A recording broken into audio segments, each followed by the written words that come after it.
Talk, ladies and gentlemen. Today is November the 3rd, 2020. Oh boy, we're back to another WWE's RAW.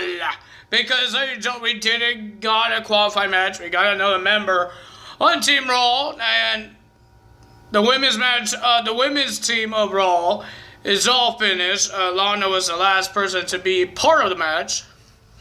So, I don't think there was a lot of big segments about this, like the rivalries and all that stuff.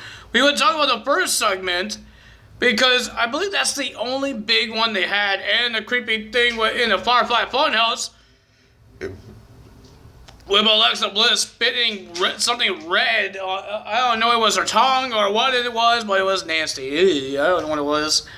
I don't want to see that again. Then we had, let's start off the show. We had the show starting off with Randy Orton talking, blah, blah, blah, blah, blah, blah, blah. I don't really care what he talks, because it's all about what he did in Hell in a Cell 8 days ago.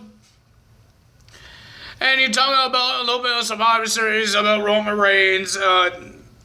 He has to fight him if he's still the WWE Champion until then. And then, ladies and gentlemen, he called out any superstars to come out to try to take the title away from him. And ladies and gentlemen, we saw Alexa Bliss come in, and she was just standing there. Randy Orton was walking in circles of her and saying, "Where is he?" And she said he can't be here, or he's here. I don't know, something like that. And then the lights went out, turned red, and then his weird whistling sound. It's so annoying. And then he didn't pop out. He didn't show up. The Fiend didn't show up. But like Drew McIntyre did with a Claymore onto Randy Orton, and he's saying, "Randy, I want my rematch." But I guess he has to beat the living hell out of Randy Orton to get his rematch. That's why he's doing it. And then he was about to leave, and then here comes the Miz from the timekeepers area to cash in his Money in the Bank. He wants to try and cash in, and then Drew McIntyre came out and attacked both John Morrison and the Miz to make sure the Miz does not cash in, because he wants to be the one to take the WWE title off of Randy Orton. So he's the only guy, and he's going to take everybody out.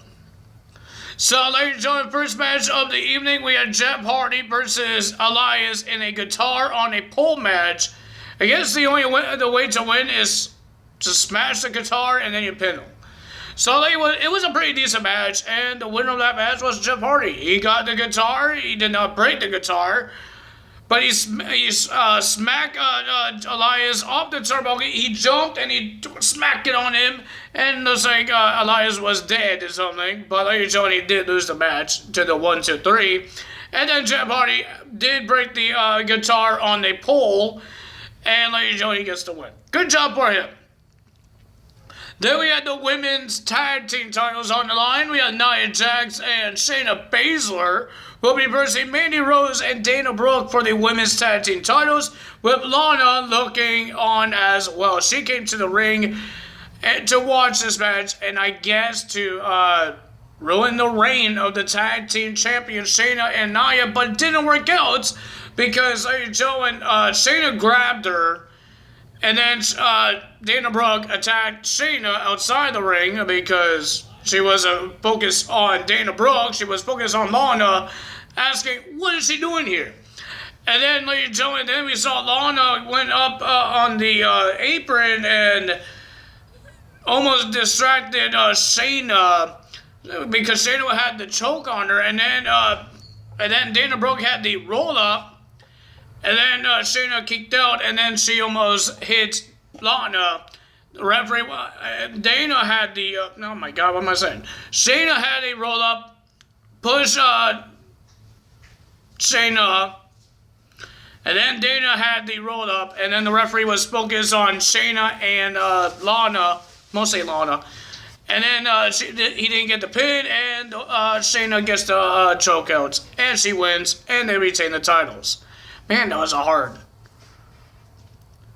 We have Bobby Lashley versus R-Truth. No 24/7 title. It was just a normal match. It's a champion versus champion match, just like it's going to happen at Survivor Series with Bobby Lashley and Sami Zayn. But ladies and gentlemen, it was a pretty decent match. It was an okay match. But the winner of that match was Bobby Lashley. R-Truth didn't want to get hurt, and he laid down for Bobby Lashley to pin him. Bobby Lashley said no, and he did the hurt lock, and he gets the win. Well, he did a spear, then the hurt lock. And then here comes Drew Gulak comes out, and then he gets attacked by Bobby Lashley. He just wants the 24/7 title, but he got attacked by Bobby Lashley, got the hurt lock, and Bobby Lashley put Drew on top of the damaged R-Truth to win the 24/7 title.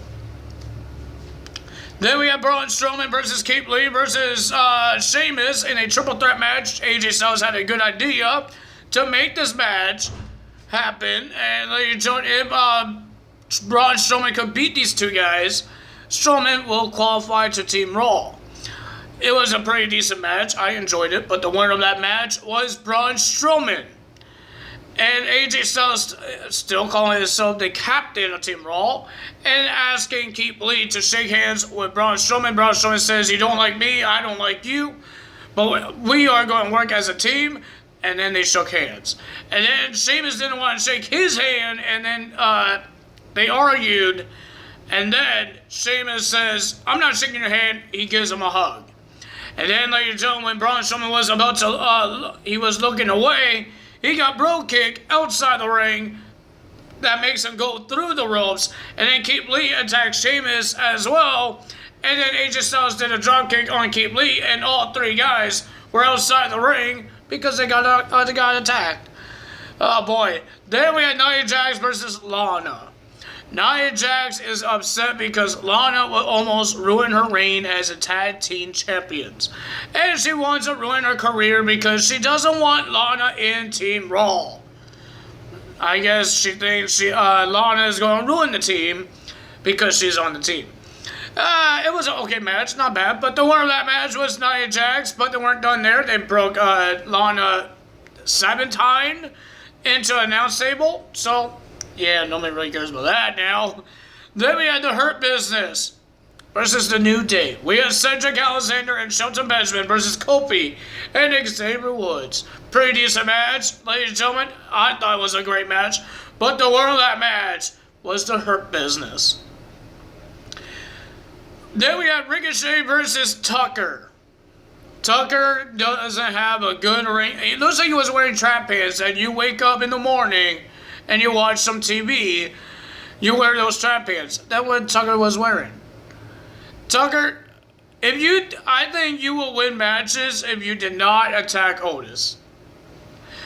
Because now you're going to be a jobber. You lost to Ricochet in like a minute. You lost to Ricochet. But ladies and gentlemen, we have Mustafa Ali. Looks like he was watching the match as well. He was on top of the announce table to watch this match.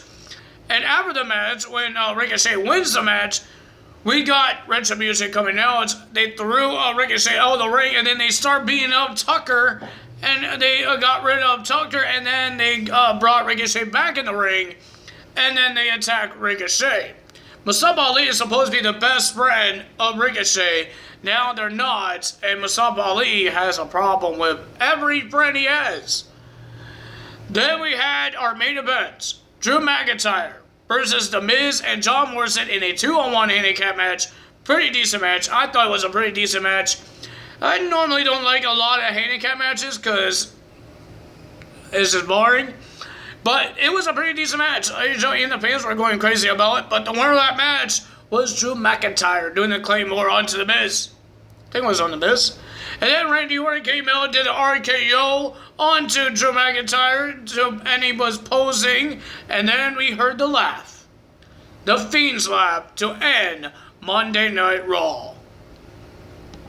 Well, ladies and gentlemen, I do have to say there's some sad news for Impact Wrestling's Knockouts.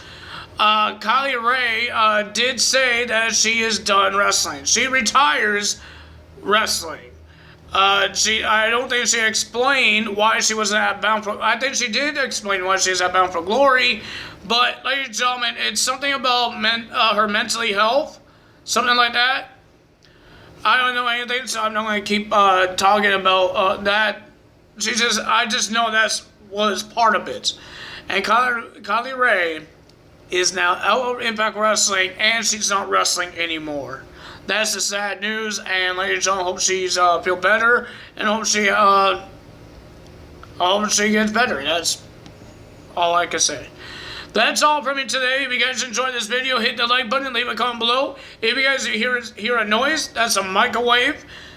But if you guys enjoyed this video, hit the like button, leave a comment below, hit that subscribe button, hit that notification bell, and I will see you guys tomorrow for Impact Wrestling results. That's all from me today. Tyler's out. Bye!